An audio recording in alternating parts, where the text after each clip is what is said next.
Good evening विद्यार्थियों, मैं पुष्कर वाजपेयी आप लोग के सामने एक बार फिर से एक नई क्लास लेकर उपस्थित हुआ हूँ। तो लास्ट टॉपिक को ही कंटिन्यू करते हैं। लास्ट टॉपिक पर हम लोगों ने शेरशाह सूरी का सेकंड वीडियो था। हम लोग मिडिवल हिस्ट्री पर मुगल काल पे चल रहे हैं, मुगल ईरा पे चल रहे हैं। तो हम लोगों ने लास्ट टॉपिक पे शेरशाह सूरी का सेकंड पोर्शन देखा था, जिसमें हम लोगों ने उसके उत्तराधिकारियों और उसकी थोड़ी सी एडमिनिस्ट्रेटिव पॉलिसीज़ पर चर्चाएं की थी। आज का वीडियो शेरशाह से संबंधित लास्ट वीडियो होगा, जिसमें हम लोग उसके रेवेन्यू पॉलिसीज़ जो उसने निर्माण कराए थे, उसका जो रिलीजियस व्यू था और उसका कैरेक्टरिस्टिक, ये सब पॉइंट पे जो शेष अवशेष पॉइंट्स हैं उन सब पे चर्चाएं करेंगे। ठीक है, तो जो नए विद्यार्थी हैं उनको बताना चाहूँगा, इस चैनल पे हम लोग कॉम्पिटेटिव एग्जाम के पर्पज़ से जीएस संबंधित विषयों की तैयारी कर रहे हैं। भारतीय संविधान और प्राचीन इतिहास लगभग कंप्लीट हो चुका है, पूरा कंप्लीट हो चुका है, और मिडिवल हिस्ट्री भी लगभग कंप्लीट हो चुकी है। तो आप लोग कंटिन्यू पढ़ते रहिए, नोट्स बनाइए, और काफ़ी हद तक मैंने अच्छा सिलेबस कवर किया है, तो उसका फ़ायदा उठाइए। ओके, तो स्टार्ट करते हैं। शेरशाह सूरी, जैसा कि हम लोगों ने उसके जन्म के बारे में पढ़ा, कैसे उसने अपने पिता से पक्षपातपूर्ण व्यवहार हुआ था उसके साथ पिता के द्वारा। उसके बाद धीरे धीरे उसने हर तरह से अपने एडमिनिस्ट्रेटिव जो उसका गुण था, प्रशासनिक गुण था, उसको उसने अर्न किया। मुगलों के साथ भी उसने किया, फिर बहार खान लोहानी के साथ भी उसने अपनी सेवाएं दी। फिर धीरे धीरे अपने दक्षिणी बिहार में अपना एक अलग प्रशासन, एक अलग राज्य नियुक्त किया। धीरे धीरे पे अपने राज्य को एक्सटेंड करता है, और लास्ट में कलिंजर के अगेंस्ट, कलिंजर के युद्ध में उसको, कलिंजर के दुर्ग में कब्जा करने के दौरान उसकी एक गोला लगने से मृत्यु हो जाती है। आग का गोला, बारूद का गोला लगने से उसकी मृत्यु हो जाती है। ठीक है, तो उसके बाद उसके उत्तराधिकारी आते हैं, जिसमें इस्लाम शाही कुछ खास प्रोग्रेस कर पाता। उसके बाद कोई खास अचीवमेंट नहीं थी, किसी ने कोई खास डेवलपमेंट नहीं करके दिखाई। देन हम शेरशाह सूरी के एडमिनिस्ट्रेटिव पॉलिसी पर जाते हैं, तो कैसे उसने केंद्रीय संगठन बनाया रखा था, प्रांतीय संगठन कुछ खास नहीं था। एक सरकार, जिसे हम लोग आज की डेट में जिला बोल सकते हैं, वो एक सरकार, एक नया संगठन उसने बनाया था, एक सरकार। उसमें भी हम लोगों ने काफ़ी डीपली चर्चा की थी। तो आज की वीडियो में उसके उसी पॉइंट्स को कंटिन्यू करते हुए आज हम सबसे पहले देखेंगे वित्त व्यवस्था, जो उसकी रेवेन्यू सिस्टम था उस पर देखेंगे। वित्त व्यवस्था क्या था उस पर थोड़ा सा डिस्कस करते हैं। वित्त व्यवस्था, देखिए वित्त व्यवस्था में बिल्कुल मैं सिंपली पे में ले जाऊंगा और एक तरह फिगर टाइप का बनाऊंगा, उसमें आपको चीज़ें समझते भी जाएंगे, और उसी तरह आपको नोट्स बनाने में भी थोड़ा सा कंफर्टेबल रहेगा। तो देखिए वित्त व्यवस्था हम देखते हैं, दो थे, एक था केंद्रीय और एक था स्थानीय। तो हम लोग को ज़्यादा चर्चा केंद्रीय पे करनी है, स्थानीय पे कुछ खास चर्चा नहीं करनी है। तो स्थानीय में देखिए, स्थानीय में उपभोग और उत्पादन से रिलेटेड रेवेन्यू आते थे। उपभोग और उत्पादन से रिलेटेड, जिसे जो को कर कलेक्ट हो जाता था तो उसको आबवाब कहते थे। उसको जो कर कलेक्ट हो जाता था उसे आबवाब कहते थे। ठीक, इतना ही था स्थानीय स्तर पर। अब केंद्रीय स्तर पर देखिए, केंद्रीय स्तर पर कई कर थे, जैसे व्यापार कर, संपत्ति कर, लावारिस संपत्ति कर, भेंट कर, जजिया कर, नमक कर, ओके, और लगान, जैसे भूमि का लगान। तो मैंने देखिए जो उसमें इंपॉर्टेंट थे, लावारिस संपत्ति कर इसने लगा रखा था। लेकिन जो इंपॉर्टेंट थे, जिससे रेवेन्यू सबसे ज्यादा कलेक्ट हो रहा था, वो तीन थे। पहला नमक कर, फिर था जजिया कर, और द लास्ट वन इज भूमि के लगान, जिसे हम लोग सिर्फ लगान भी बोल सकते हैं। ठीक है, और जो मोस्ट इंपॉर्टेंट था वो यही था, सबसे ज़्यादा रेवेन्यू भूमि लगान से आता था, सबसे ज़्यादा रेवेन्यू कृषि से या एग्रीकल्चर से आता था। अब देखिए इसीलिए शेरशाह सूरी ने इसी पॉइंट पर हिट किया, जिससे सबसे ज़्यादा रेवेन्यू आता है उसके डेवलपमेंट में आपको ज़्यादा कार्य करने पड़ेंगे। ठीक है, तो इसी आधार पर शेरशाह सूरी ने किसानों के हित में अनेकों कार्य किए। इसीलिए उसने किसानों के हित में अनेकों कार्य किए। किसानों के साथ साथ क्या, किसानों को क्या बोले, प्रजा हित में अनेक कार्य किए। इनडायरेक्टली वो इस पॉइंट को हिट कर रहा था। तो देखिए उसने किसानों के लिए हित में कई पॉलिसीज अपने इंस्टॉल की।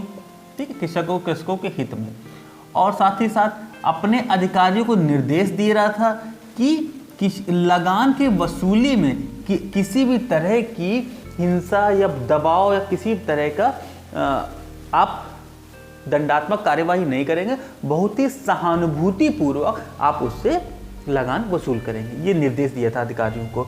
साथ ही साथ कोशिश की जाती थी, ये कैसी थी कि युद्ध के दौरान कृषि को किसी भी तरह का नुकसान ना हो। ठीक, कृषि युद्ध के दौरान कृषकों को या उनकी कृषि को किसी भी तरह का नुकसान ना हो, और यदि नुकसान होता है तो उसका कंपनसेशन भी दिया जाता है। ठीक है, उसका नुकसान होता है। जैसे देखिए, किसानों के हित में कई उसने कार्य कर रखे थे। किसानों का हित सर्वोपरि था, क्योंकि उसी से तो आपकी काजा इकोनॉमी डेवलप करेगी, और सबसे बड़ी बात, सबसे ज़्यादा रेवेन्यू उसी से आ रहा है। तो हमने यहाँ देखा किसानों के हित में उसने क्या क्या कार्य किए, जो उसने डायरेक्शंस दे रखे थे। अब देखते हैं उसके मुख्य पॉइंट क्या थे। यही पॉइंट एग्जाम के पर्सपेक्टिव से इंपॉर्टेंट होते हैं, समझना ये पॉइंट समझ लीजिए। अब देखिए, उसके टाइम पे लगान वसूली का सिस्टम क्या था, किस तरह लगान वसूली की जाती थी, उन सब पॉइंट्स पर लोग चर्चा करते हैं। देखिए, उसके पूरे राज्य में पहले रैयतवाड़ी व्यवस्था अप्लाई थी। अब देखिए, रैयतवाड़ी व्यवस्था को हम लोग जब मॉडर्न हिस्ट्री पढ़ेंगे तो काफ़ी डिटेल में चर्चा करेंगे। अभी से शॉर्ट में इतना जाने, क्योंकि वहाँ पे हम लोगों को कंपैरिजन करने को मिल जाएगा कि इस स्टेट में ये व्यवस्था है, इस स्टेट में ये व्यवस्था है, क्या अंतर थे, क्या प्लस पॉइंट्स है, क्या माइनस पॉइंट्स है, उन सब पर तब हम लोग चर्चा करेंगे। अभी सिर्फ इतना से समझ लीजिए कि रैयतवाड़ी व्यवस्था के अंतर्गत किसानों से डायरेक्ट संपर्क करके लगान वसूल किया जाता था। इतना समझ लीजिए, किसानों से डायरेक्ट संपर्क किया जाता था। लेकिन कुछ राज्यों में जैसे मुल्तान हो गया, मालवा हो गया, पंजाब, पश्चिमी पंजाब बोलेंगे, पंजाब का पूरा हिस्सा नहीं था, पश्चिमी पंजाब था। ठीक है, और राजस्थान हो गया, इस तरह की एरिया, राजस्थान में पूरा नहीं, राजस्थान का कुछ एरिया, तो इन हिस्सों में अभी भी बटाई व्यवस्था अप्लाई थी। बटाई व्यवस्था, अब ये बटाई व्यवस्था क्या होती है? बटाई व्यवस्था अप्लाई थी। जो बच्चे गांव से थोड़ा सा लेट करते हैं उनके पता होगा बटाई व्यवस्था क्या होती है। अमूमन लोग ऐसा समझते हैं कि एक बटाईदार होता है, वो खेत में खेती करता है, उसको उसका हिस्सा दे दिया जाता है और मालिक अपना हिस्सा रख लेता है। एक से व्यवस्था थी, लेकिन इस व्यवस्था को थोड़ा सा और एक्सटेंड करेंगे। बटाई व्यवस्था के अंतर्गत सरकार अपना हिस्सा अलग की खेती कृषि से अपना हिस्सा अलग रख लेती थी। यही समझ लीजिए कि शासन को कर देने के रूप में आप कृषि का एक हिस्सा दे देते हैं। ठीक है, और ये बटाई व्यवस्था 3 प्रकार से होती थी। इस बटाई व्यवस्था को समझ लीजिए। बटाई व्यवस्था 3 प्रकार की थी। कौन कौन सी? एक होती है खेत बटाई, दूसरी होती है लॉक बटाई, लॉन्क बटाई बोल सकते हैं, लॉन्क बटाई, और तीसरी थी रास बटाई। अब ये तीनों क्या थे? खेत बटाई में देखिए, खेत बटाई में ये सिस्टम होता था कि जब खेत में फसल बोई जाती थी उसी समय सरकार निर्धारित कर लेती थी कि ये हिस्सा मैं लूंगा कर के रूप में और बाकी हिस्सा आपका। ठीक, जब खेत में फसल बोई गई है, ठीक, और इसके बाद लॉक बटाई में जब फसल काट कर खलिहान में लाई जाती है या कहा जाए कि ग्रेनरी हाउस में लाई जाती है, देन उसमें बता देता है कि सरकार को इतना कर देना पड़ेगा और इतना, जब मतलब फसल कट गई है। और रास बटाई में जब फसल कट गई है खलिहान में उसका भूसा अलग कर दिया गया, जो उसकी स्क्रैप था वो अलग करके बिल्कुल प्योर अब फसल रखी गई है, उसमें सरकार का हिस्सा अलग बनेगा और किसान का हिस्सा अलग बनेगा, मतलब हिस्सों का बंटवारा। तो ये अलग अलग प्रकार की फसलें थी, खेत बटाई, लॉक बटाई और रास बटाई। ओके, अब इसमें एक चीज़ और समझ में आती है। ठीक है, बटाई व्यवस्था हो गई। बटाई व्यवस्था, हाँ ठीक है, इतना ही पर्याप्त है, आगे आवश्यकता नहीं है। थोड़ा सा देख लेते हैं। रैयतवाड़ी हो गई, चलिए ठीक है, रास व्यवस्था इतना पर्याप्त है। अब देखिए थोड़ा सा और दूसरा पॉइंट देखते हैं। ये तो हो गई आप अनाज के रूप में यदि आप कर दे रहे हैं तब की व्यवस्था। अब कर का निर्धारण कैसे होगा उसके बारे में चर्चा करते हैं कि कर का निर्धारण कैसे होगा। कर के निर्धारण के लिए शेरशाह सूरी ने पूरे राज्य की भूमि की मापन करवाया और उसके लिए एक नया मापन लगाया, गज ए सिकंदरी। एक मापन था गज ए सिकंदरी, इसके द्वारा पूरे राज्य की भूमि का मापन किया गया, गज ए सिकंदरी। ठीक, और पूरे राज्य की जो भूमि नापी गई वो बीघा में नापी जाती थी, बीघा चलता था। ठीक है, तो गज ए सिकंदरी पूरे राज्य की भूमि नापी गई और उसको उसकी पैदावार के अकॉर्डिंग कहा जाए उत्तम, मध्यम और साधारण, ये 3 कैटेगरी में डिवाइड कर दिया गया था। 3 कैटेगरीज में डिवाइड कर दिया। अब इसके द्वारा ही जैसे फसल होगी वैसा आपको कर देना पड़ेगा। अमूमन देखिए अमूमन 1/3 था कर का रेट, 1/3 था, लेकिन सिर्फ एक मुल्तान राज्य है जिसमें ऐसा बताया गया है, जैसे साक्ष्य मिलते हैं कि वहाँ था 1/4, सिर्फ एक मुल्तान में मिलता है 1/4, बाकी अमूमन राज्यों में सब कहीं 1/3 था। अब देखिए टैक्सेस पे कैसे होते थे, 1/3 हो गया। अब देखिए 1/3 तो मतलब 33.34% लगभग हो गया, तो 1/3 तो उसको टैक्सेस के रूप में देना पड़ता था। लेकिन अगर देखा जाए तो 1/3 ना हो करके आप कहा जाए 43 के आसपास, 43% के आसपास उसको टैक्स देना पड़ता था, क्योंकि ये तो टैक्स देना पड़ ही रहा है, साथ ही साथ देखिए 2.5% जरिमाना। ये कौन था? जो भूमि का सर्वेयर था, मतलब जो सर्वे करता था, ठीक है। 5% किसको मिलता था? महासिलाना, जो टैक्स कलेक्टर था, जो टैक्स को कलेक्ट करता था। और 2.5% जो था वो करना पड़ता था आपदा की स्थिति में। आपको टैक्स पे जो सेस लगता है आपातकालीन स्थिति के लिए जो सेस लगाया जाता है वो था। तो इस तरह लगभग 10% आपको एक्स्ट्रा चार्जेस पे करने पड़ते थे। 2.5% जरिमाना, जो सर्वेयर होता था उसकी फीस देनी पड़ती थी। 5% महासिलाना, जो टैक्स कलेक्ट करता था उसको देना पड़ता था। और 2.5% आपातकालीन की स्थिति में अनाज देना पड़ता था कि आपको जो अब आप अनाज जो देंगे उसको हम आपातकालीन, जैसे अकाल पड़ गया, महामारी आ गई, युद्ध की स्थिति आ गई, उस समय ये अनाज यूटिलाइज किया जाता है। ओके, तो अब ये हम लोग देख लें। अब एक थर्ड पॉइंट और देख लेते हैं।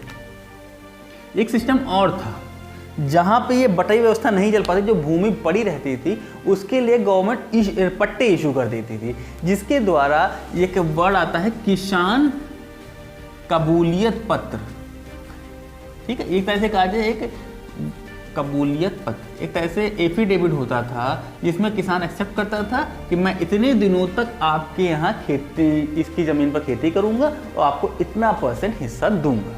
ठीक, इसमें ऐसा अमूमन ये 3 साल और ये 3 से ज़्यादा साल के लिए ये पट्टा होता था। इसमें देखिए नस्क और कनकूद 2 वोकैबुलरी यूज़ की गई हैं। इतिहासकार बताते हैं नस्क, कुछ इतिहासकार बताते हैं नस्क अनाजों के प्रकार के रूप में थे कि इस भूमि पर इस तरह का अनाज यूज़ करेंगे। नस्क और कनकूद इसमें बताया गया कि ये अनाजों के प्रकार थे, ये मोटा अनाज बोएंगे या पतला अनाज बोएंगे, जैसा आप अनाज बोएंगे उसको टाइप्स को बताया गया है। ठीक है, तो बस 3 पॉइंट हो गए, इसलिए इसकी और कुछ खास इंपॉर्टेंट नहीं। देखिए हमने बता दिया कि किस तरह बटाई व्यवस्था अनाज के रूप में अगर टैक्स पे करेंगे तो इस तरह पे करेंगे, और कैश के रूप में टैक्स पे करेंगे तो इस तरह पे करेंगे। बाकी एक कबूलियत प्रथा, एक पट्टेदारी प्रथा थी। अब देखिए ये बताया जाता है कि शेरशाह सूरी के टाइम पर क्या ऐसे उसमें बताया गया सेना के टाइम पे कि इसने कैश को ज़्यादा बढ़ावा दिया, नगद लेन देन में ज़्यादा बढ़ावा दिया, क्योंकि सैनिकों को नगद पेमेंट दिया जाने लगा था। लेकिन कभी वहाँ भी ऐसा था कि नगद पेमेंट तो दी जा रही थी, लेकिन कुछ हद तक वो अधिकारी लेवल पर अभी भी जागीरदारी प्रथा ही उनको सेवाओं के बदले उनको भूमि का टुकड़ा दिया जाता था। यहाँ भी गवर्नमेंट शासन कह रहा है कि आप कैश में टैक्स दीजिए 100% को, लेकिन अनाज के रूप में भी रिया टैक्स दे रहे हैं तो हम मना ही नहीं करेंगे। ठीक है, यहाँ पे ऐसा सिस्टम था। कुछ राइटर्स ऐसा बताते हैं कि नगद के रूप में दिया जाता था, लेकिन जो कहा जाए निष्पक्ष व्यू आता है वो ये आता है कि प्रशासन ये चाहता था कि टैक्स कैश के रूप में ही पे किया जाए, लेकिन ऐसी कोई प्रतिबद्धता नहीं थी, जो जैसा सूटेबल है। लेकिन हाँ, कैश को ज़्यादा प्रेफरेंशियल मिलता था। ओके, तो इतना हम लोगों ने उसकी वित्त व्यवस्था के बारे में देख लिया। 1/3 ये कुछ पॉइंट्स इंपॉर्टेंट होते हैं, जैसे 1/3 कितना % था, सरीवाना और जरीवाना ये क्या होते हैं। ठीक है, ये सब पॉइंट्स इंपॉर्टेंट होते पूछ लिए जाते हैं। ठीक है, गजे सिकंदरी कई बार ऑब्जेक्टिव टाइप क्वेश्चंस में पूछा गया है, गजे सिकंदरी क्या था। ओके, अब देख ले थोड़ी सी, अब देखिए जब कैश की बात आती है तो इसकी थोड़ी मुद्रा व्यवस्था पर भी देख लेते हैं। थोड़ा सा। अब देखिए मुद्रा व्यवस्था में से शेरशाह सूरी के टाइम पे जो इसकी करेंसी की पॉलिसी थी पूरी तरह बेकार हो चुकी है। कारण क्या था? मुद्रा धातु की कमी, सिक्के बन नहीं पा रहे थे। दूसरी बात धातु कमी से जो सिक्के बनेंगे तो वो घिस चुके थे। उनमें घिसावट आ गई थी, और जो अलग अलग धातु के सिक्के चले थे उसमें किसी भी तरह का कोई रेशियो प्रॉपर नहीं था, तो उनकी वैल्यूज़ में काफ़ी डिस्क्रिपेंसी आ रही थी, लोग समझ नहीं पा रहे थे। तो कुल मिला के ये कहा जाता है कि मुद्रा व्यवस्था पूरी तरह से ध्वस्त हो चुकी थी शेरशाह सूरी के टाइम से पहले। तो इसी ने इसको डेवलप करने के लिए सारे सिक्के, पुराने सिक्के बंद करवा के 3 नए सिक्के चलवाए, सोने का, चांदी का और तांबे का, 3 नए सिक्के चलवाए थे। सोने का था अशरफ, चांदी का था रुपया और तांबे का था दाम। अब रेशियो तो मुझे याद नहीं है, लेकिन शायद इन दोनों का रेशियो 1:64 था। गोल्ड का मुझे रेशियो याद नहीं है, 1:64 था। ठीक है, अब देखिए इस सिक्कों पर क्या होता था, शेरशाह का नाम होता था, उसकी पदवी होती थी, और टकसाल का भी नाम होता था, और साथ ही साथ शेरशाह का नाम हो गया, पदवी हो गई, टकसाल हो गया। और ये सब लैंग्वेज कौन सी यूज करती थी, अरबी लैंग्वेज में सब लिखा जाता था। ठीक, ये सब अरबी लैंग्वेज में उसके सिक्कों पर बना है। अब इस व्यवस्था से व्यापारियों को बहुत फायदा हुआ, क्योंकि उनको अब पता चल गया था कि उनके एक सिक्के कॉइन्स की वैल्यू कितनी है, क्योंकि रेशियो उसने डिफाइन कर रखा था अलग अलग सिक्कों के बीच का रेशियो का। यदि आप एक चांदी का सिक्का ले रहे हैं तो आपको एक 64 तांबे के कॉइन्स, मतलब कॉपर्स के कॉइन्स आपको देने पड़ेंगे, तब भी आपको एक सिल्वर का कॉइन्स मिलेगा, है ना। तो एक रेशियो डिटरमाइन है, जिसके कारण मुद्रा व्यवस्था काफ़ी हद तक कारगर सिद्ध हुई। काफ़ी लोग राइटर्स ने इस मुद्रा व्यवस्था की तारीफ की है, और मैंने बताया भी जैसे व्यापारियों को, उद्योग के जो मालिक होते हैं उनको इससे काफ़ी फायदा हुआ था। अब इसी की तारीफ में लिखा गया है, तो आई थिंक वी.ए. का स्मिथ लिखते हैं कि मुद्रा, यही रुपया ब्रिटिश काल की मुद्रा व्यवस्था का आधार बना था। इतिहास का स्मिथ लिखते हैं, वी.ए. स्मिथ उनका पूरा नाम है, तो उस स्मिथ लिखते हैं कि यही रुपया ब्रिटिश रुपया मुद्रा प्रणाली का आधार बना था। ठीक है, तो इतना हम लोगों ने देख लिया। काफ़ी मैंने पूरी कोशिश की है कि आपको ब्रीफली व्यू में ले जाऊं। यदि आप पूरा डिस्क्रिप्टिव पढ़ेंगे तो पहली बात आपको बोरिंग होने लगेंगे, दूसरी बात समझ में कोई चीज़ें नहीं आएंगी। तो फर्स्ट ऑफ ऑल आपको स्ट्रेट व्यू में मैं ले गया हूँ, बिल्कुल पॉइंट टू पॉइंट बताया है। इससे ज़्यादा शॉर्ट होगा तो आपको कहीं ना कहीं सिलेबस थोड़ा सा आपको हट जाएगा पॉइंट से। तो पूरा मैंने कोशिश की है समरी टॉप पे बताने की। अब चलते हैं हम लोग नेक्स्ट स्लाइड में, जहाँ हम लोग शेरशाह सूरी की कंस्ट्रक्शन, जो स्थापत्य व्यू था, जो उसने बिल्डिंगें बनवाई थी, उन सब पर चर्चा करते हैं, और जो पॉइंट बचे होंगे उन सब पॉइंट पर थोड़ा सा धीरे धीरे देखने की कोशिश करते हैं कौन कौन से पॉइंट इंपॉर्टेंट है। चलिए चलते हैं नेक्स्ट स्लाइड में करते हैं। शेरशाह सूरी के वित्त व्यवस्था पढ़ने के बाद अब हम लोग थोड़ा सा उसके कहा जाए आर्किटेक्चर, मतलब जो स्थापत्य, जो बिल्डिंग्स उसने निर्माण कराई थी, उनके बारे में थोड़ा सा ब्रीफली फिर से देख लेते हैं। ओके, तो सबसे पहले तो उसने सड़कें निर्माण करवाई थी, इसका नाम भी सड़कों के लिए लिया जाता है। तो 4 सड़कें उसने मुख्य रूप से निर्माण कराई थी।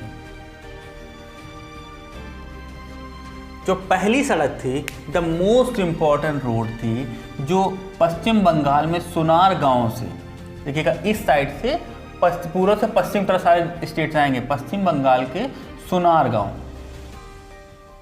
ठीक है, सुनार गांव से होते हुए आगरा, दिल्ली और फिर पंजाब तक आती है। इसी को याद रखिएगा, इसी रोड को शेरशाह सूरी मार्ग या सड़क ए आजम भी कहते हैं। ठीक है, इसे ही शेरशाह सूरी मार्ग या सड़क ए आजम भी कहते हैं, सड़क ए आजम भी कहा जाता है। ओके, अब इसके आगे देखिए, जो गवर्नर जनरल थे ऑकलैंड ब्रिटिश राज में, उन्होंने इसका नाम जीटी रोड रखा था, ग्रैंड ट्रंक रोड रखा। तो आज भी इसको काफ़ी फेमस रोड है, GT road, grand trunk road. ठीक है, उसके बारे में मेडोल हिस्ट्री में हम लोग और डिटेल में पढ़ेंगे।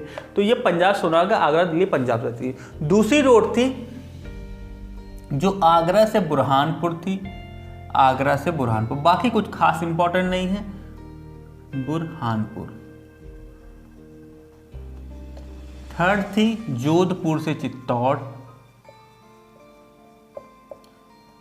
और फोर्थ वन थी लाहौर से मुल्तान। काफ़ी उसने ये सब रोडें बनवाई थी।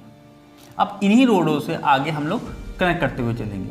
अब इन चारों रोडों के किनारे किनारे उसने छायादार वृक्ष लगवाए थे, मतलब कि एक पूरी यात्रियों की सुविधाओं के हिसाब से उसने उसी तरह उसको रोड को फैसिलिटेट किया रखा था।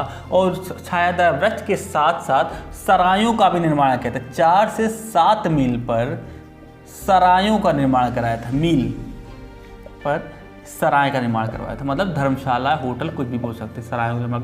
और लगभग उसके शासनकाल में 1700 सरायों का निर्माण कराया गया, लगभग 1700 सरायों का, धर्मशालाओं का, मोटल्स भी बोल सकते हैं, होटल भी बोल सकते हैं, उनका निर्माण कराया गया था। और इन सरायों में देखिएगा हिंदू और मुस्लिम दोनों के लिए, हिंदू और मुस्लिम दोनों के लिए, जैसे हिंदुओं के लिए खाने की व्यवस्था, सोने की व्यवस्था और उनके का जो घोड़ों के लिए खाने की व्यवस्था सब कुछ थी। जैसे उसी तरह मुस्लिमों में मस्जिद की व्यवस्था थी और क्या इनके लिए इमाम और मुअज्जिन नियुक्त के रहते थे। ये सारी पूरी व्यवस्था मतलब पूरी तरह से फैसिलिटेट करके रखा था। और इसका मेन मोटिव तो जनता हित तो था ही, और साथ ही साथ बहुत दूर के देखे थे, क्योंकि इससे जब लोग आएंगे यहाँ शहरों में ठहरेंगे तो कैश जनरेट होगा, रेवेन्यू जनरेट होगा। तो इसी हद से उसने लगभग 1700 सरायों का, होटल्स का निर्माण कराया था। और असल में ये सराय इस पर्पज के लिए तो साथ ही साथ इनको उसने डाक चौकियों के रूप में भी यूटिलाइज किया। डाक चौकी मैंने बताया था जो गुप्तचर प्रणाली थी,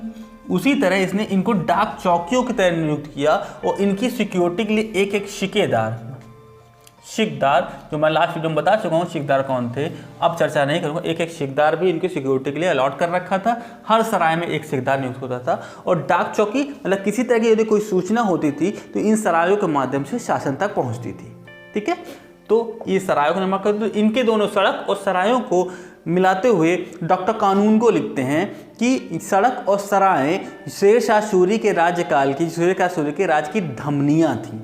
ठीक है, ये सेंटेंस काफ़ी पॉपुलर है कि सड़क और सराय शेर शाह सूरी के राज्य की धमनियाँ थीं। इसी के द्वारा ही सब कुछ उसका राज्य प्रॉपर, क्योंकि मेन जो इन सरायों का यूज़ था वो डाक चौकियों के रूप में यूज़ किया जा रहा था। ओके, और आगे चलते हैं। सेकंड पार्ट होगा, अब तो सेकंड पॉइंट देखते हैं। अब देखिए शेर शाह सूरी को इमारतें निर्माण कराने के बदौलत बोला था एक महान निर्माता था, लेकिन इसका जीवन काल ज़्यादा पर्याप्त नहीं बचा था, इसलिए इसने ज़्यादा निर्माण नहीं करा पाया। फिर भी उसने छोटे मोटे कुछ निर्माण कराया, जैसे उत्तर पश्चिमी सीमा को सील करने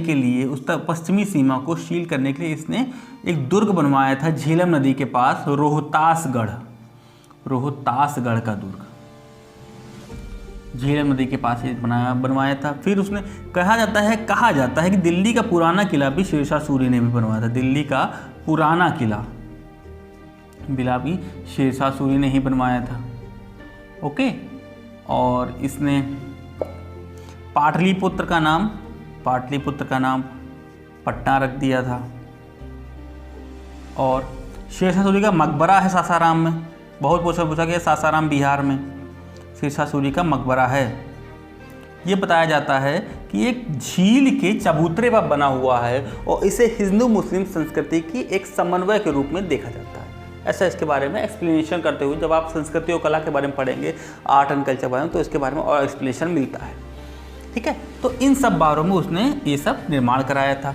अब देखिए इसके बारे में डॉक्टर कानूनगो लिखते हैं कि शेर शाह सूरी चाहता था अपनी हर सरकार में, जो उसने अपने पूरे राज्य को 66 सरकारों में डिवाइड कर रखा था, तो हर सरकार में एक कहा जाए किले का, एक दुर्ग का निर्माण कराना चाहता था। और जितनी भी ये सराएं थी, इन सरायों को, जितनी भी मट्टी की बनी हुई सराएं थी, सबको पक्के मकानों में बदलकर इनके पक्के मकानों में बदलना चाहता था। साथ ही साथ इनके बारे में और फिर से एक बात रिवाइज करते हैं कि शेर शाह सूरी चाहता था कि जितने भी उसकी राज में सरकारें थी उसमें एक पक्का किला बनाना चाहता था, और जितनी भी मिट्टी की बनी हुई सराएं थी उन सबको पक्के मकानों में तब्दील करना चाहता था। किंतु राज्य अवधि, उसका राज्यकाल कम होने के कारण वो ऐसा नहीं कर सका। डॉक्टर कानूनगो ऐसा लिखते हैं। ठीक है, तो इतना हम लोग कुछ खास इंपॉर्टेंट नहीं रहा, लेकिन सड़क के बारे में कई बार पूछा जाता है कि शेर शाह सूरी मार्ग और सड़के आजम, जीटी रोड को कहा जाता है, कहाँ था, तो इसी के बारे में आप थोड़ा डिटेल में पढ़ लीजिएगा। हिंदू मुस्लिम जो इनकी ये थी रोहतासगढ़ का किला, दिल्ली का पुराना किला, पाटलिपुत्र का नाम, ये कई बार पूछा गया है क्वेश्चन। सासाराम, शेरशाह सूरी का मकबरा कहाँ पे था, तो ये सासाराम बिहार में, ऐसा बताया गया, सासाराम बिहार में, ठीक है। शेरशाह सूरी का मकबरा सासाराम बिहार में बताया गया।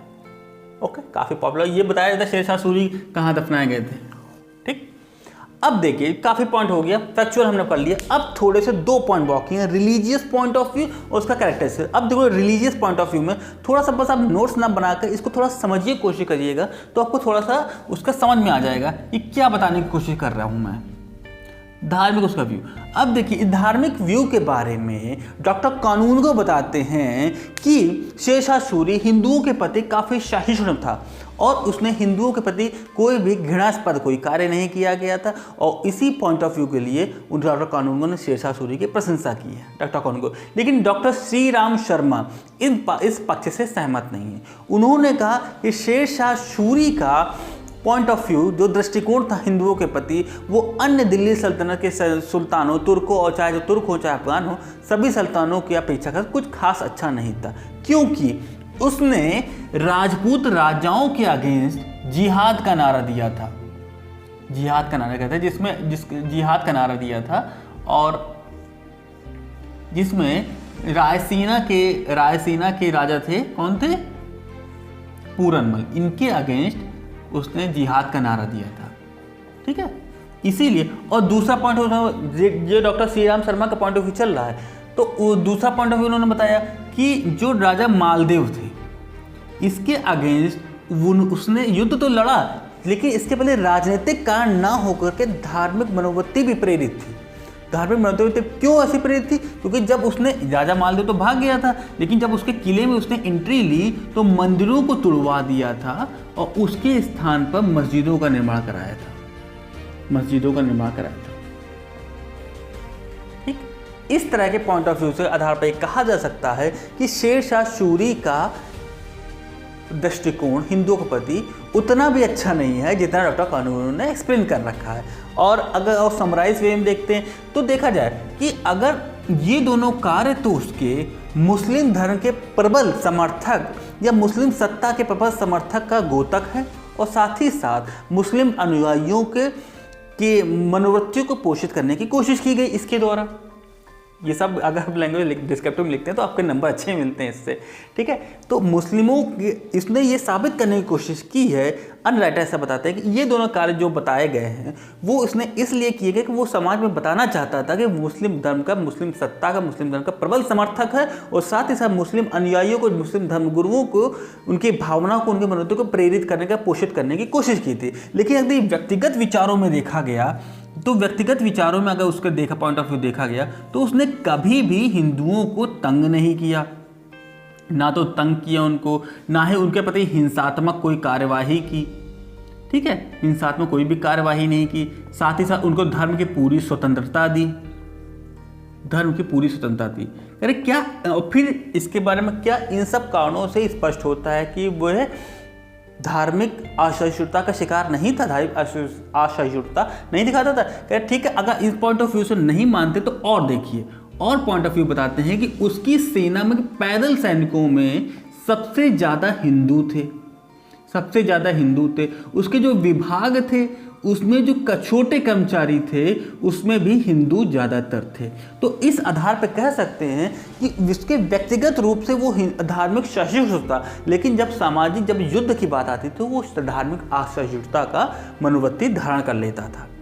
इस प्रकार पूरी समराइज वे में हम लोग बता सकते हैं कि शेरशाह सूरी का हिंदुओं के प्रति या धार्मिक रिलीजियो या हिंदुओं के प्रति बोल सकते हैं कि उसका श्रद्धापूर्ण, एक वर्ड बोल सकते हैं, श्रद्धापूर्ण उपेक्षित पॉइंट ऑफ व्यू रहा हिंदुओं के प्रति। मतलब वो कभी तंग तो नहीं करता, लेकिन जरूरत पड़ने पर वो अपने खुन्नस निकाल भी लेता था। ठीक है, जरूरत पड़ने पर वो अपने खुन्नस भी निकाल लेगा, लेकिन अमूमन उसने ऐसा कोई कार्य नहीं किया जो हिंदुओं के अगेंस्ट रहा।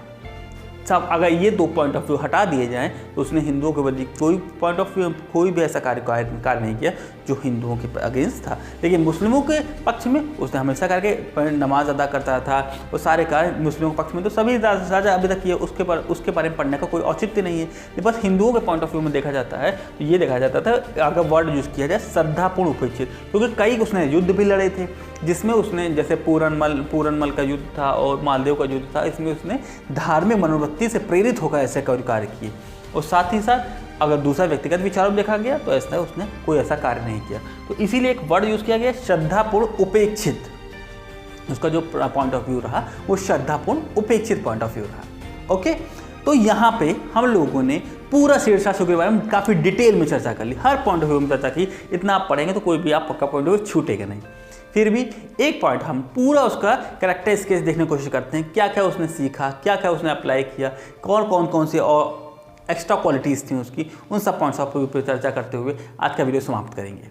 ओके, तो चलते हैं नेक्स्ट स्लाइड में, जहां हम लोग शेरशाह सूरी का पूरे समराइज वे में एक बार एनालाइज करने की कोशिश करते हैं। चलते हैं नेक्स्ट स्लाइड में, कि आगे स्टार्ट करते हैं। आज का ये फाइनल स्लाइड होगी और शेरशाह संबंधी भी फाइनल स्लाइड होगी, और इसके बाद हम लोग नेक्स्ट स्लाइड में अकबर के बारे में डिस्कस करेंगे। ठीक है, तो इस स्लाइड में हम लोग समरी के तौर पे प्लस पॉइंट और माइनस पॉइंट कैरेक्टर एस्टिमेशन करने का, कैरेक्टर असेसमेंट करने की कोशिश करते हैं कि शेरशाह सूरी में क्या प्लस पॉइंट थे और क्या माइनस पॉइंट थे। ठीक है, तो सबसे पहले तो शेरशाह सूरी का जन्म हमने बताया कि पिता के पक्षपातपूर्ण रवैये से हुआ था, पक्षपातपूर्ण रवैये से बचपन इसका बीता। देन सबसे पहले इसने अपने पिता की जागीर में लगभग 21 सालों तक उसने जागीर के प्रबंधक के रूप में उसने यूज़ किया। तो ये कहा जाता है कि इसने सारी अपनी योग्यताएं अर्जित की थी, ना कि कोई गॉड गिफ्टेड थी, और ना ही इसको कोई परिवार से संगीत संबंधियों से ऐसा कोई योग्यता, इसको नॉलेज मिला हुआ था। तो ऐसा कहा जाता है कि शेरशाह सूरी दिल्ली सल्तनत में बैठने वाला एकमात्र ऐसा शासक था जो किसी भी राजघराने से संबंध नहीं रखता था और ना ही किसी राजघराने में उसका जन्म हुआ था। एकमात्र दिल्ली सल्तनत पर बैठने वाला शासक था। ठीक है, और उसके आगे इसने धीरे धीरे अपना जीवन डेवलप शुरू करते हैं, और जागीर के पिता की जागीरों के रूप में इसने अपने प्रशासनिक जीवन का शुरुआत की थी। लगभग 21 साल तक उसमें शासन किया था और धीरे धीरे अपनी सारी योग्यताएं पढ़ने लगी थी। कि ऐसा कहा जाता है कि जब सत्ता में ये बैठा था, जब सिंहासन में बैठा था, तो राजकाज करने का जितने विभागों का इसको नॉलेज था, जितनी सैनिक गतिविधियों का इसको नॉलेज था, जितना प्रशासनिक गतिविधियों का इसको नॉलेज था, आज तक दिल्ली सल्तनत पे किसी भी शासक को नहीं था जब वो राजगद्दी पर बैठा था। ठीक है, तो एक कहा जाए एक प्रशासनिक तौर पे, एक सैनिक के तौर पर, और एक कहा जाए एक स्ट्रगल के रूप में, जो अपने स्ट्रगल करके उसने सत्ता पाई है, उस रूप में शेरशाह एक आदर्श शासक के रूप में अपने आप को प्रस्तुत करता है। इसी के संबंध में इतिहासकार हैं कौन है, अब्बास सरवानी, और इसी के इनके साथ ही एक और इतिहासकार हैं, उनका नाम है रजामुल मुस्ताकी। ये लिखते हैं, थोड़े से शेरशाह सूरी के जीवनी के बारे में लिखते हैं। वो कहते हैं कि शेरशाह रात्रि के तीसरे पहर ही जाग जाता था, स्नान नमाज आदि करके राजकाज स्टार्ट कर देता था, और इसके बाद सब विभिन्न विभागों के सचिव उसके पास आते थे और शासन की, राज्य की रिपोर्ट उसके सामने 4 घंटे तक पढ़ते थे। वो अपनी रिपोर्ट्स को सुनता था, उनकी रिपोर्ट, और उसके आधार पर आदेश देता था, और उन्हीं आदेशों को लिख लिया जाता था। उस पर किसी भी तरह की बहस की कोई गुंजाइश नहीं थी, मतलब इफ और बट वाला कोई, जैसा आपको निर्देश दिया गया वैसे कर लीजिए। आज की भी शासन प्रणाली लगभग वैसे ही है कि सचिव जाते हैं, स्टेनोग्राफर्स होते हैं, और संबंधित विभाग के हेड जो होते हैं उनको निर्देश देते हैं, ऐसा ऐसा कार्य करिए, और उसे परफॉर्म किया जाता है। ठीक है, उसके बाद वो नाश्ता करता था शेरशाह सूरी, और उसके बाद राजकाज में लीन हो जाता था, दरबार में अपने दरबारी कार्य करता था। दोपहर की नमाज, जब वो दोपहर की नमाज अदा करता था, उसके बाद वो आराम करता था। ये इन दोनों राइटर्स ने, रजमुल्ला मुस्ताकी दूसरे राइटर हैं, उन्होंने इतिहासकार हैं, उन्होंने ऐसा बताया है शेरशाह सूरी के बारे में। अब देखिए एक और इतिहासकार हैं हुसैन अली खां,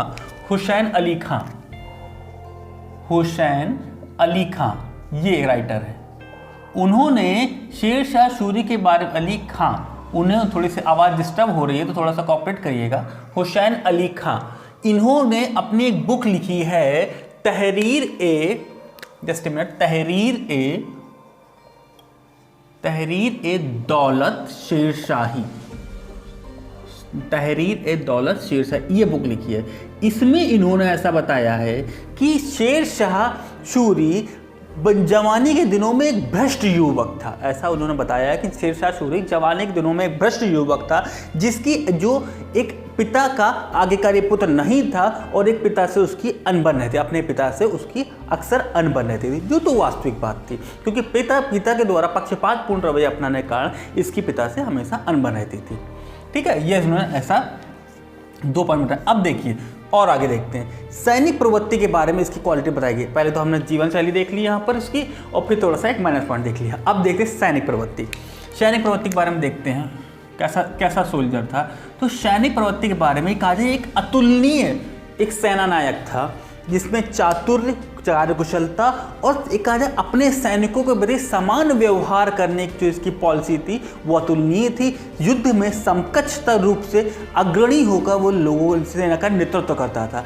ऐसा बताया जाता है कि जब हुचौसा के युद्ध के पहले हुमायूं ने अपना एक दूत भेजा था, तो दूत ने इसको कहा जाए एक मैसेंजर भेजा था, तो उसको उस दूत ने, उस मैसेंजर ने इसको बाहें चढ़ाकर खाई खोदते हुए देखा, सैनिकों के साथ खाई खोदते देखा था। ऐसा कहा जाता था कि सैनिकों के साथ वो समान बर्ताव करता था, उनके उत्साहवर्धन के लिए स्वयं भी हर कार्य में उनके साथ सम्मिलित होता था।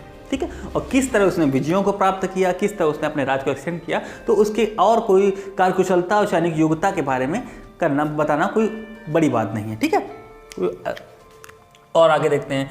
अब देखिए प्रशासक के रूप में देखिए सबसे पहले वो अपने पिता की जागीरों का प्रशासक बन चुका था, फिर बहार खान लोहानी के टाइम पे वो दक्षिण बिहार में भी शासक बन चुका था, और साथ ही साथ मुगलों के भी टाइम पे उसने मुगलों के साथ भी उसने सेवा दी। तो ये एक बात जान गया था, एक बात उसने जान ली थी जो अभी तक कोई भी शासक समझ नहीं पाया था। उसने क्या बात जान ली थी कि भारत की सत्ता किसके हाथों में है और क्यों है।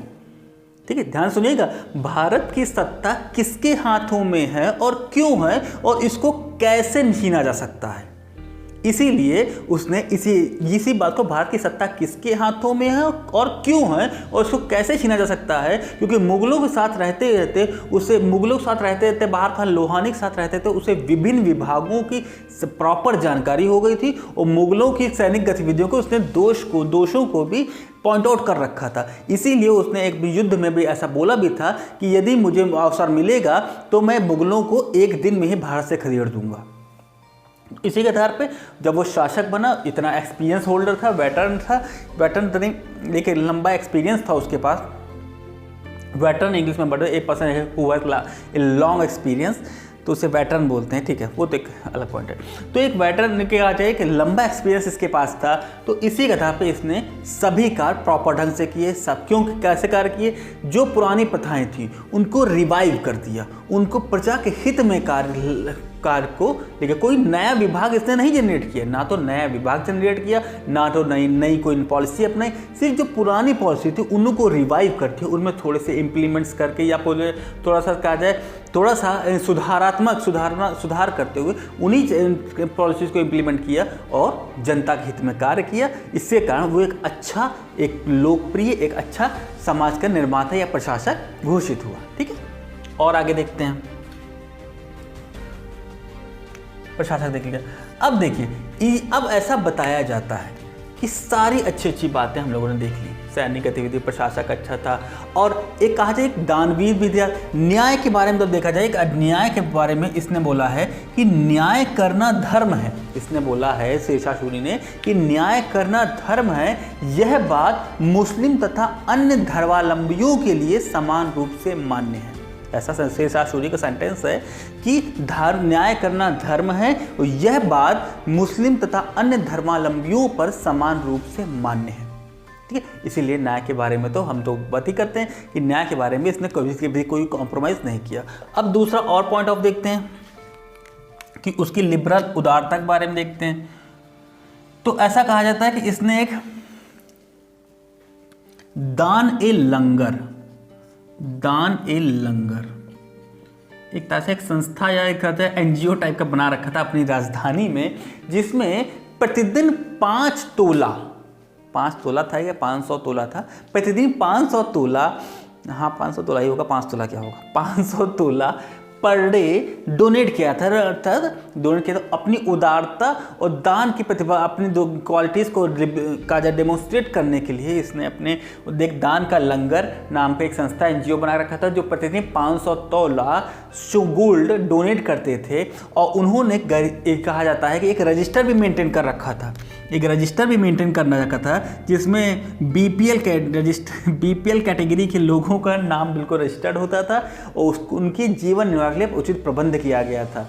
जैसे आज भी देखा जाता है कि शासन सरकार जो निर्धन लोग होते हैं, जो गरीब लोग होते हैं, उनके लिए कार्ड इशू करती है, राशन कार्ड इशू करती है, उनको पर्टिकुलरली अनाज और कई तरह की सब्सिडीज़ और कई तरह की सुविधाएं प्रोवाइड कराती है। उसी तरह ये कब मान सकते हैं कि एक रजिस्टर मेंटेन था, जिसमें गरीबों के नाम पते सब लिखे रहते थे और उनको जीवन निर्वाह संबंधित निर्वाह भत्ते आदि या सुविधाएं आदि प्रदान की जाती थी। तो यहाँ पे हम लोगों ने देखा कि एक अच्छी क्वालिटी देखा, अच्छा सदाचारी बच्चा है, सुबह टाइम से उठ जाता है। फिर हुसैन निजामी ने तो जो बात बताई कोई माइनस पॉइंट नहीं था, उसके रियलिटी पर डिपेंड थी। फिर सैनिक गतिविधियों के बारे में हुमायूं के खुद ही सैनिक बता रहे थे, बाहें चलाकर खुदाई कर रहे थे, खाई खोद रहे थे दुश्मनों के लिए। प्रशासक के रूप में बताया, इतना लॉन्ग एक्सपीरियंस था, कैसे नहीं कार्य करेगा। न्याय के बारे में एक निष्पक्ष राजा था, अपने मुस्लिमों को भी बता दिया कि न्याय करना धर्म है और सभी के लिए मान्य है। उदारता में दान का लंगर बना रखा था, एक रजिस्टर मेंटेन कर रखा था, हर तरह की पॉलिसी थी। तब अब राइटर इतिहासकार लिखते हैं कि शेर शाह सूरी का जीवन इतना कहा जाए इतना विजय के साथ इतना दौड़ता हुआ जा रहा था, तो अपने उत्कर्ष स्थिति को प्राप्त कर लिया था, सत्ता पर बैठा था। एक बच्चा जो किसी काम पर नहीं था, वो आज दिल्ली की सत्ता पर बैठा हुआ अपनी योग्यता के दम पर, इतनी चकाचौंध रहती है उसके जीवन में, तो उसके माइनस पॉइंट को कोई देखता ही नहीं है।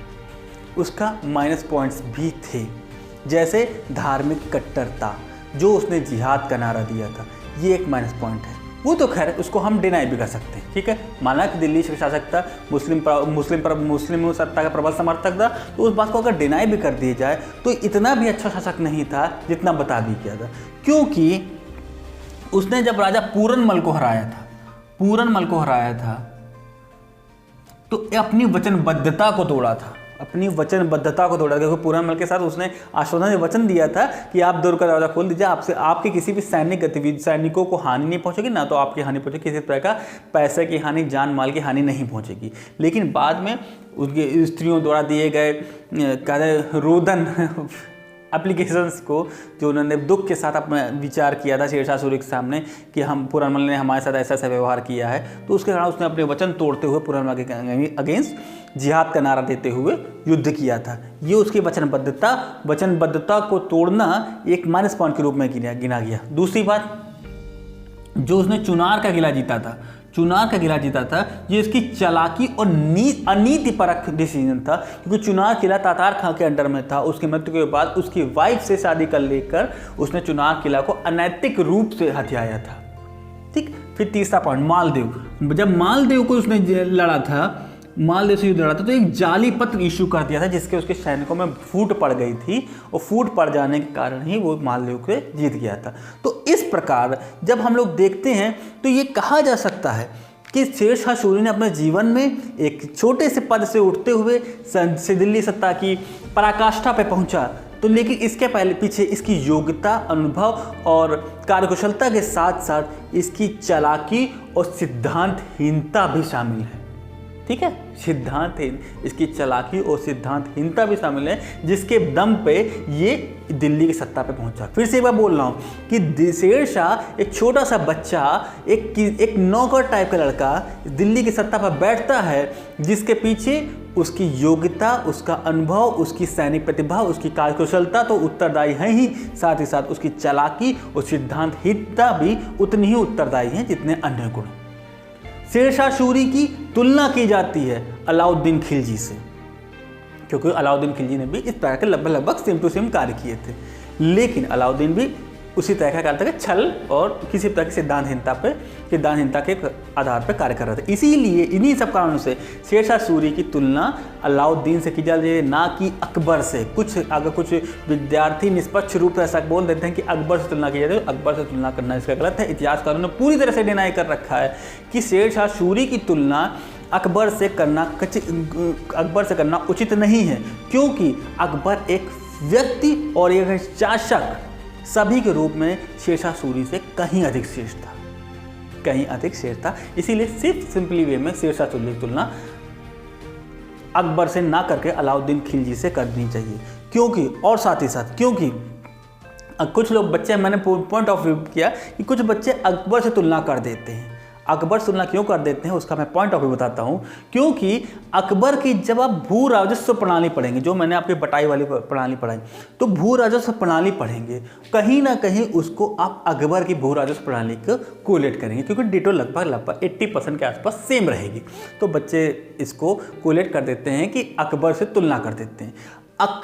बस इसी केस में भू राजस्व व्यवस्था के मामले में शेरशाह सूरी को अकबर का अग्रगामी कहा जाता है।